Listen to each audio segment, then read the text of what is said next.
नमस्कार साथियों, मैं श्रवण राज आप सभी को आपके अपने UGC net JRF dedicated platform जोश नेट जेआरएफ पे आप सभी का स्वागत करता हूं।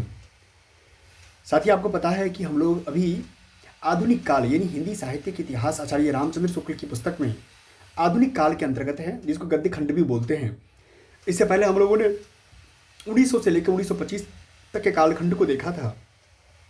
आज हम लोग देखने वाले हैं 1925 से लेकर 1950 तक के कालखंड को देखेंगे। इस कालखंड में कहेंगे तो क्या देखने वाले हैं, तो गद्य साहित्य का परंपरा देखेंगे। और उस परंपरा के अंतर्गत भी सबसे महत्वपूर्ण बात जो आप जानते हैं, बहुत कम समय में भारतेंदु युग को देख लेंगे। भारतेंदु युग के बारे में एक छोटी सी बात कही जाती है कि इन्होंने कुल मिला के 1850 से लेकर के 1885 इतने कम समय में इन्होंने अपना एक युग निर्माण कर दिया।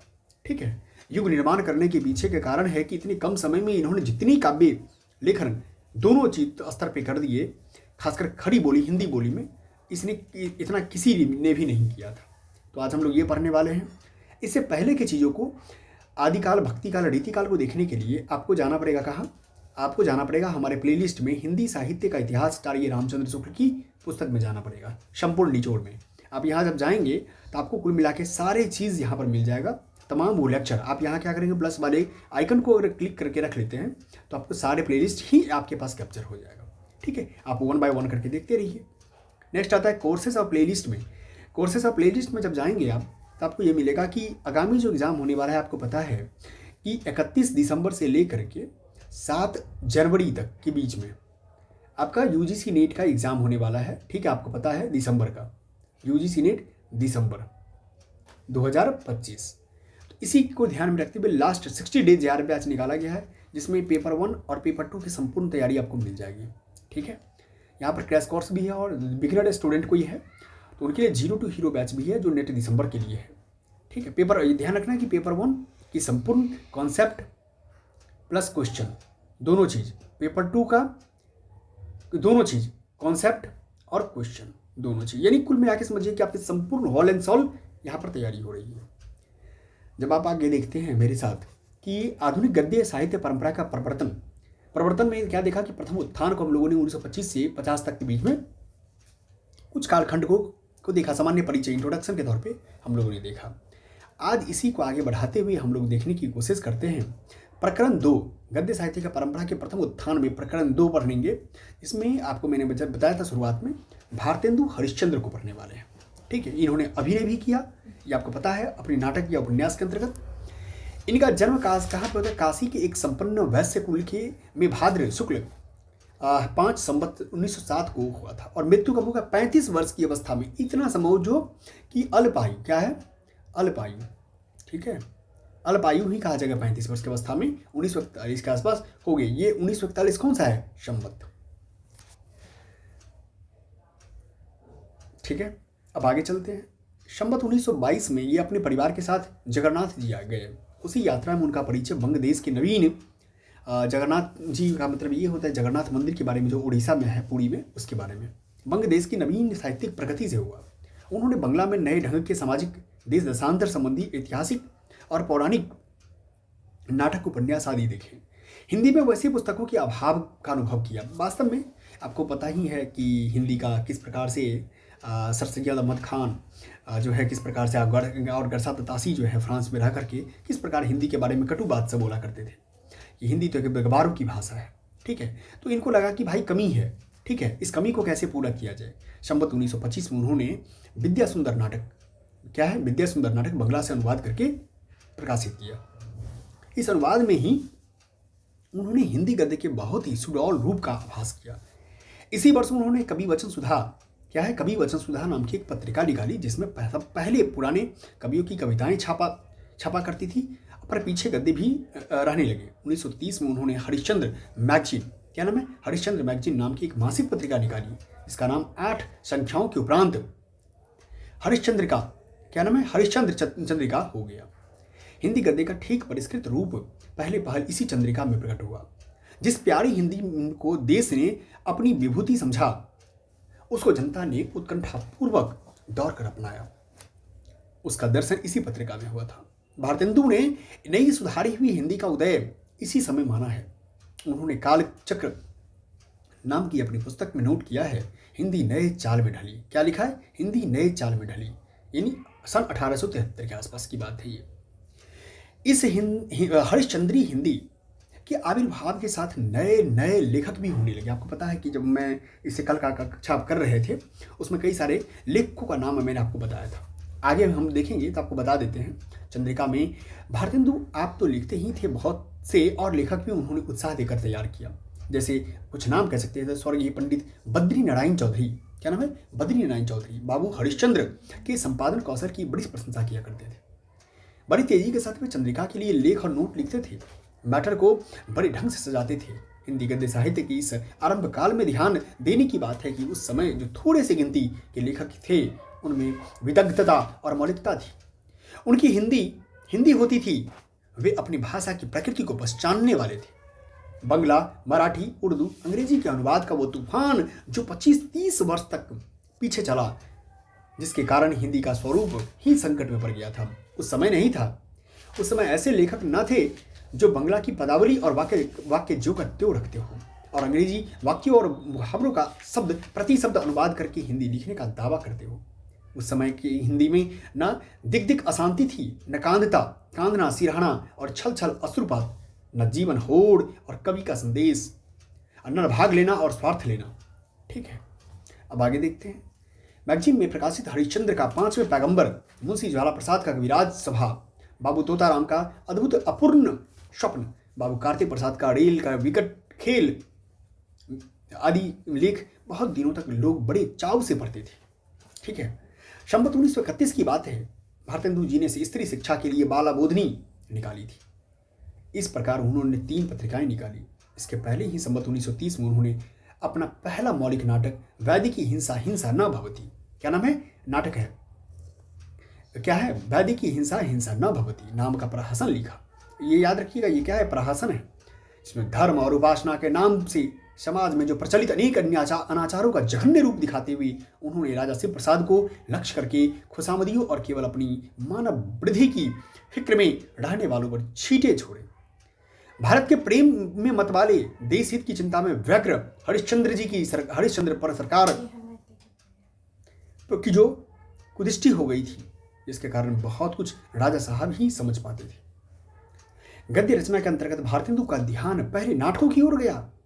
अपनी नाटक नाम की पुस्तक में उन्होंने लिखा है कि हिंदी में मौलिक नाटक इनके पहले 2 ही लिखे थे, महाराज विश्वनाथ सिंह का आनंद रघुनंदन नाटक और दूसरा बाबू गोपालचंद का नहुस नाटक। कहने की आवश्यकता नहीं कि ये दोनों ब्रज भाषा में थी। भारतेंदु प्रणीत नाटक ये हैं मौलिक: वैदिकी हिंसा हिंसा न भवती, चंद्रावली, विष मौसधाम, भारत दुर्दशा, नील देवी, अंधेर नगरी, प्रेम योगिनी, सती प्रताप, अधूरा। अनुवाद की बात करेंगे तो विद्यासुंदर, पाखंड विडंबन, धानंज विजय, कर्पूर मंजरी, मुद्राराक्षस, सत्य हरिश्चंद्र। आपने एक मूवी देखी होगी राजा हरिश्चंद्र के बारे में, यही सत्य हरिश्चंद्र के बारे में है। भारत जननी। सत्य हरिश्चंद्र मौलिक समझा जाता है, पर हमने एक पुराना बंगला नाटक देखा है, इसका वो अनुवाद कहा जा सकता है।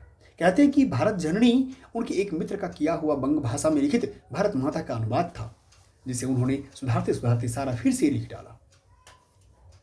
भारतेंदु के नाटकों में सबसे पहले ध्यान इस बात पर जाता है कि उन्होंने सामग्री जीवन के कई क्षेत्रों से ली है। चंद्रावली में प्रेम का आदर्श है। नील देवी में पंजाब के एक हिंदू राजा पर मुसलमानों की चढ़ाई का ऐतिहासिक वृत्त लिखा है। भारत दुर्दशा पर क्या है? भारत दुर्दशा पे देश दशा की बहुत ही मनोरंजक ढंग से सामने लाई गई है। ये सब मैं फिर बता रहा हूँ, ये जितना भी आप चीज़ें देख रहे हैं, नील देवी हो गया, चंद्रावली हो गया या भारत दुर्दशा है, सभी आपकी PYQ है, आप इसको नोट करते जाना। विस्मौसधम देसी रजबारों की कुचक्र परिस्थिति दिखाने के लिए रचा गया है। प्रेम योगिनी में भारतेंदु ने वर्तमान पाखंडमय धार्मिक और सामाजिक जीवन के बीच अपनी परिस्थिति का चित्रण किया है, यही उसकी विशेषता है। नाटकों की रचना शैली में उन्होंने मध्य मार्ग का अवलंबन किया। न तो बंगला के नाटकों की तरह प्राचीन भारतीय शैली को एक बारगी छोड़ वे अंग्रेजी नाटकों की नकल पर चले, न प्राचीन नाट्यशास्त्र की जटिलता में अपने को फंसाया। उनके बड़े नाटकों में प्रस्तावना बराबर रहती थी, पताका, स्थानक आदि का प्रयोग भी वह कहीं न कहीं कर देते थे। यद्यपि सबसे अधिक रचना उन्होंने नाटकों की ही की, पर हिंदी साहित्य के सर्वतोमुखी विकास की ओर वे बराबर दक्षित रहे।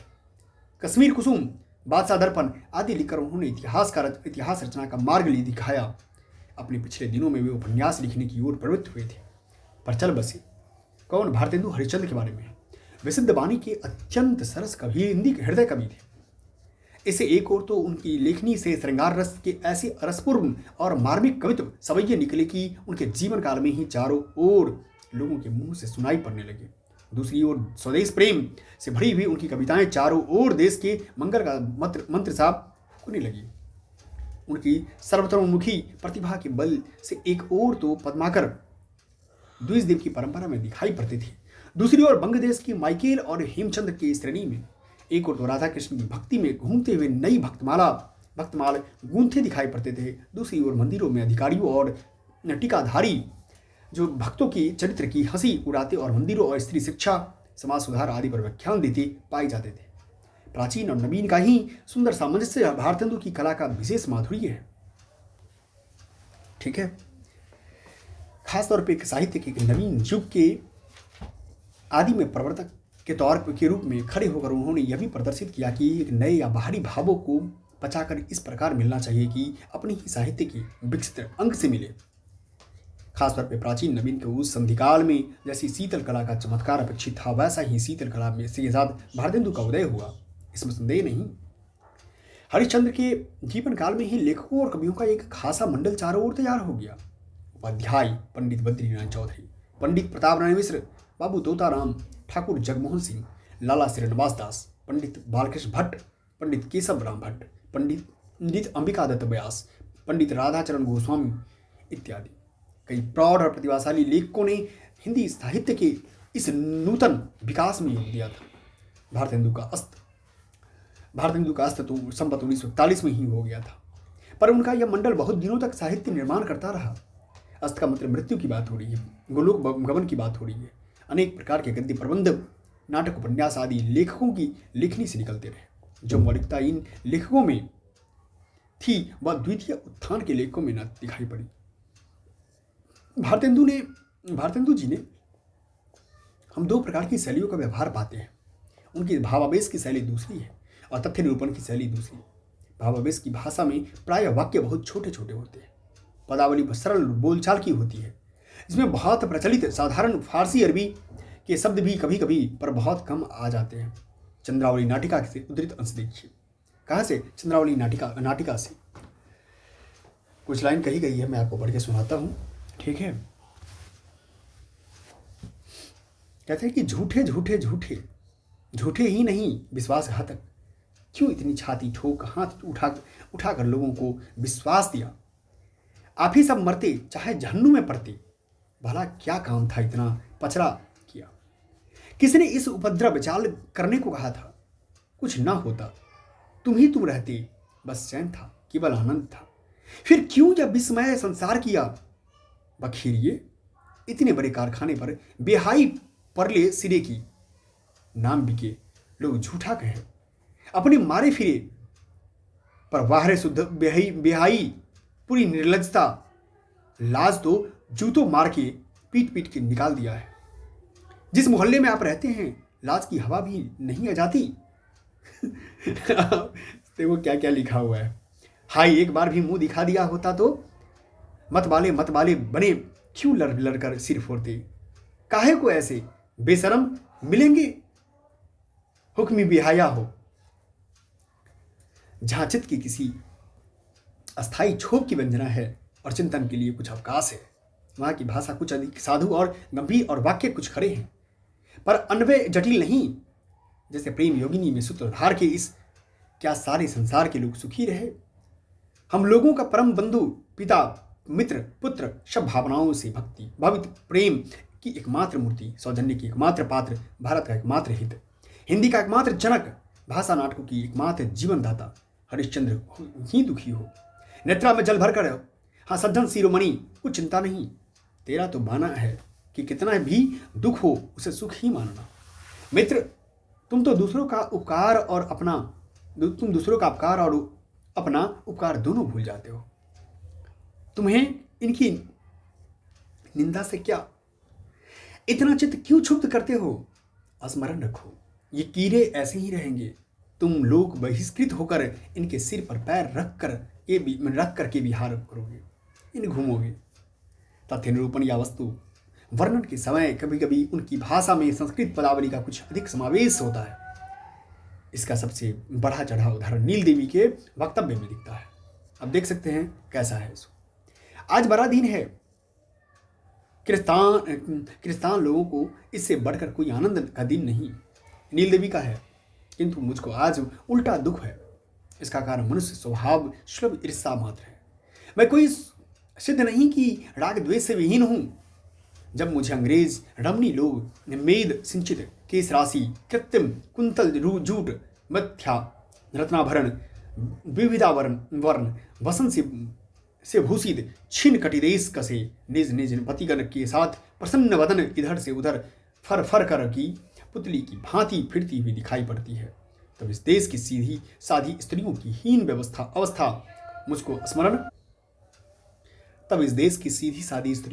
अवस्था मुझको स्मरण आती है, और यही बात मेरे दुख का कारण होती है। पर वो यह भारतेंदु की असली भाषा नहीं, उनकी असली भाषा का रूप पहले 2 अवतरणों में ही समझना चाहिए। भाषा चाहे जिस ढंग की हो, उनके वाक्यों का अन्वय सरल होता है। तो हम देखते हैं कि उनके लेखों में भावों की मार्मिकता पाई जाती है। वाग वैचित्र्य या चमत्कार की प्रवृत्ति नहीं है। यह स्मरण रखना चाहिए कि अपने समय के सब लेखकों में भारतेंदु की भाषा साफ सुथरी और व्यवस्थित होती थी। उसमें शब्दों के रूप में भी एक प्रणाली पर मिलते हैं, वाक्य भी सुसंगत पाए जाते हैं। ये बद्रीनारायण प्रेमघन की बात है। प्रेमघन आदि और लेखकों की भाषा में हम क्रमशः उन्नति और सुधार पाते हैं। संवत 1938 की आनंद कादम्बनी का कोई लेख लेकर 10 वर्ष के पश्चात किसी लेख से मिलान किया जाए तो बहुत अंतर दिखाई पड़ेगा। भारतेंदु के लेखों में इतना अंतर नहीं पाया जाता। इच्छा किया, आज्ञा किया, व्याकरण विरुद्ध प्रयोग अवश्य कहीं कहीं मिलते हैं। अब चलते हैं दूसरे नंबर पे।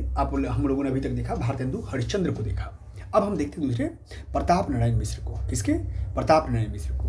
इनके पिता उन्नाव से आकर कानपुर में बस गए थे, जहां प्रताप नारायण का जन्म संवत 1913 और मृत्यु संवत 1951 में हुई थी। ये इतने मनमौजी थे कि आधुनिक सभ्यता और श्रेष्ठता की कम परवाह करते थे। कभी लावनीबाजों में जाकर शामिल हो जाते थे, कभी मेलों और तमाशों में बंद इक्के पर बैठ जाते दिखाई पड़ते थे। प्रताप नारायण मिश्र यद्यपि लेखन कला में भारतेंदु को ही आदर्श मानते थे, पर उनकी शैली में भारतेंदु की शैली से बहुत कुछ विभिन्नता भी लक्षित होती है। प्रताप नारायण जी के विरोध प्रियता विशेष थी। इससे उनकी वाणी में व्यंग्यपूर्ण वक्रता की मात्रा प्रायः रहती है। इसके लिए वे पूर्वीपन की प्रवाह न करके अपने वैश्वारे की ग्राम्य कहावती शब्द भी बेधड़क रख दिया करते थे। कैसा ही विषय हो, पर उसमें विनोद और मनोरंजन की सामग्री ढूंढ लेते थे। अपना ब्राह्मण पत्र उन्होंने विविध विषयों पर गद्य प्रबंध लिखने के लिए ही निकाला। लेख हर तरह से निकलते थे। देश सभा सुधार, नागरिक हिंदी प्रचार, साधारण मनोरंजन आदि सब विषयों पर मिश्र जी की लेखनी चलती थी। शीर्षकों के नामों से ही विषयों की अनेक रूपता का पता चलेगा। जैसे घोड़े का लत्ता बीने, कनातन का डौल बांधो, समझदार की मौत है, बात मनोयोग, वृद्ध भौं। यद्यपि उनकी प्रवृत्ति हास्य विनोद की ओर अधिक रहती थी, पर जब कभी कुछ गंभीर विषयों पर वे लिखते थे तब संयत और साधु भाषा का व्यवहार करते थे। दोनों प्रकार की लिखावटों के नमूने नीचे दिए जाते हैं। समझदार की मौत है, सच है।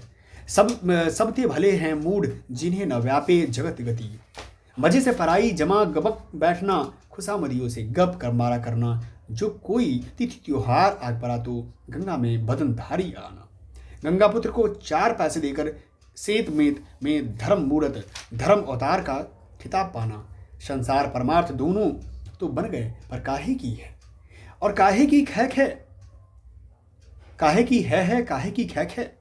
आफत तो बेचारे जिंदा दिलियों की है, जिन्हें ना यो कल ना वो कल। जब स्वदेशी भाषा का पूर्ण प्रचार था तब के विद्वान कहते गिरवान बनासु विशाल बुद्धि तथस्था धन्य भाषा रसलोलुप हम। अब आज अन्य भाषा वरंच अन्य भाषाओं का कर्कट उर्दू छाती का पीपल हो रही है। अब यह चिंता खाए लेती है कि कैसे इस चुड़ैल से पीछा छूटे। मनोयोग के बारे में देखते हैं थोड़ा सा। शरीर के द्वारा जितने काम किए जाते हैं उन सब में मन का लगाव अवश्य रहता है। जिनमें मन प्रसन्न रहता है उसी उत्तमता के साथ होते हैं। जो उसकी इच्छा अनुकूल नहीं होते वह वास्तव में चाहे अन्य अच्छे कार्य भी हो किंतु भले प्रकार पूर्ण रीति से संपादित नहीं होते। न उनका कर्ता ही यथोचित आनंद लाभ करता है। इसी से लोगों ने कहा है कि मन शरीर रूपी नगर का राजा है और स्वभाव उसका चंचल है। यदि स्वच्छंद रहे तो बहुधा कुत्सित ही मार्ग में रहता है। यदि रुका न चाहे तो कुछ काल में आलस्य और अकृत्य का व्यसन उत्पन्न करके जीवन को व्यर्थ और अनर्थपूर्ण कर देना चाहिए। प्रतापनारायण जी ने फुटकल गद्य पद्यों के अतिरिक्त कई नाटक भी लिखे। कली कौतुक रूपक में पाखंडियों और दुराचारियों का चित्र खींचकर उनसे सावधान रहने का संकेत किया गया। संगीत शाकुंतल लावणी के ढंग पर गाने योग्य खड़ी बोली में पद्यबद्ध शकुंतला नाटक है। खासकर भारतेंदु के अनुकरण पर मिश्र जी ने भारत दुर्दशा नाम का नाटक भी लिखा था। हठी हमीर रणथंभौर पर अलाउद्दीन की चढ़ाई का वृत्त लेकर लिखा गया है। गोसंकट नाटक, कली प्रभाव नाटक के अतिरिक्त जुआरी खुआरी नामक उनका एक प्रहसन भी है। अब हम चलते हैं तीसरे नंबर पे बालकृष्ण भट्ट को। ऐसा करते हैं कि ये बालकृष्ण भट्ट से हम लोग नेक्स्ट लेक्चर पढ़ेंगे। क्या पढ़ेंगे? Next lecture. अब आज हम लोगों ने प्रतापनारायण मिश्र को देखा और भारतेंदु हरिश्चंद्र को देखा। ठीक है, बहुत अच्छे तरीके से। उम्मीद करते हैं कि आपको ये क्लास अच्छी लगी होगी। ठीक है, अब जा करके नेक्स्ट लेक्चर और भी देख सकते हैं जो आपका छूटा हुआ है आदिकाल, भक्तिकाल, रीतिकाल में। ठीक है, तो आप देख सकते हैं। अब बाकी आधुनिक काल तो आप जानते हैं शुरुआत हो ही गया है। आज हम लोग भारतेंदु युग के अंतर्गत किसको देखा? भारतेंदु हरिश्चंद्र को देखा और दूसरा प्रतापनारायण मिश्र को देखा और कल देखने वाले हैं बालकृष्ण भट्ट जी को। ठीक है, बहुत बहुत धन्यवाद आप सभी का। आप क्लास से जुड़े रहिए। ठीक है, आपको पेपर 1 और पेपर 2 की संपूर्ण तैयारी आपको मिल रहा है। अब जाकर कर सकते हैं। बहुत बहुत धन्यवाद।